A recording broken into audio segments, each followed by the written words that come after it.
కీళ్ల నొప్పులు ఊపిరితిత్తుల సమస్యలతో బాధపడుతున్నారా? RNC super speciality hospital Chintal Quthbullapur. తెలంగాణలో కొత్త రేషన్ కార్డులపై రేవంత్ రెడ్డి సర్కార్ ఫోకస్ పెట్టింది. ప్రజా పాలనలో భాగంగా ఎక్కువగా రేషన్ కార్డుల కోసం భారీగా దరఖాస్తులు వచ్చాయి. ఈ క్రమంలో సీఎం రేవంత్ రెడ్డి కీలక నిర్ణయం తీసుకున్నారు. పాత పద్ధతిలోనే స్థానిక మీ సేవా కేంద్రాల్లో కొత్త రేషన్ కార్డుల కోసం దరఖాస్తులు చేసుకోవాలని ప్రభుత్వం పేర్కొంది. ఫిబ్రవరి నెలాఖరు నాటికి దరఖాస్తుల స్వీకరణ పూర్తి చేయాలని అధికారులను ఆదేశించింది. తెలంగాణలో లక్షలాది మంది కొత్త రేషన్ కార్డుల కోసం వేచి చూస్తున్నారు. ఈ క్రమంలో అర్హులందరూ కొత్త రేషన్ కార్డుల కోసం దరఖాస్తు చేసుకోవాల్సిందేనని ప్రభుత్వం స్పష్టం చేస్తోంది.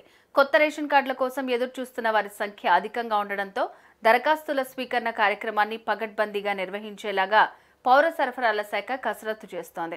అభయహస్తంతో సంబంధం లేకుండానే రేషన్ కార్డుల అప్లికేషన్ను స్వీకరించాలని నిర్ణయించింది. అర్హులైన వారు తమ సమీప మీ సేవా కేంద్రాల్లోనే రేషన్ కార్డుల కోసం దరఖాస్తు చేసుకోవాల్సి ఉంటుంది. ప్రజాపాలనలో మొత్తం 1.25 కోట్ల దరఖాస్తులు వచ్చినట్లు ప్రభుత్వం ఇప్పటికే వెల్లడించింది. అయితే వీటిలో కొత్త రేషన్ కార్డులు, భూ వివాదాలకు సంబంధించిన దరఖాస్తులు దాదాపు 20 లక్షలకు పైగానే ఉన్నాయి.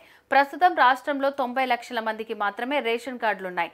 వీటి ద్వారా 2.8 కోట్ల మందికి పైగా లబ్ధి పొందుతున్నారు. అయితే ఇంకా 20 లక్షల మంది కొత్త రేషన్ కార్డుల కోసం దరఖాస్తు చేసుకున్నారు. ఊహించిన దానికంటే ఎక్కువ మంది కొత్త రేషన్ కార్డుల కోసం అప్లై చేయడంతో పాత పద్ధతిలోనే స్థానిక మీ సేవా కేంద్రాల ద్వారా దరఖాస్తు స్వీకరించాలని ప్రభుత్వం నిర్ణయం తీసుకున్నట్లు సమాచారం. కొత్త రేషన్ కార్డుతో పాటు ఇప్పటికే ఉన్న రేషన్ కార్డుల్లో పేర్లు మార్పులు చేర్పులు చేసుకోవాలన్నా మీ సేవా కేంద్రాల్లోనే దరఖాస్తు చేసుకునేలాగా ఏర్పాట్లు చేయాలని తెలంగాణ ప్రభుత్వం అధికారులకు సూచించింది. మరోవైపు రాష్ట్ర వ్యాప్తంగా రేషన్ కార్డుల ఈ కేవైసీ ప్రక్రియ కొనసాగుతోంది. ఇప్పటికే 80% పైగా రేషన్ కార్డుదారులు ఈ కేవైసీ ప్రక్రియ పూర్తి చేసినట్టు సమాచారం.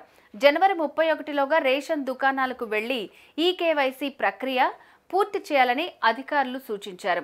మొత్తంగా కాంగ్రెస్ పార్టీ ఇచ్చిన 6 గ్యారంటీల అమలుకు రేషన్ కార్డును ప్రభుత్వం ప్రామాణికంగా తీసుకోనుండడంతో కొత్త రేషన్ కార్డుల జారీ ప్రక్రియకు ప్రాధాన్యత ఏర్పడింది.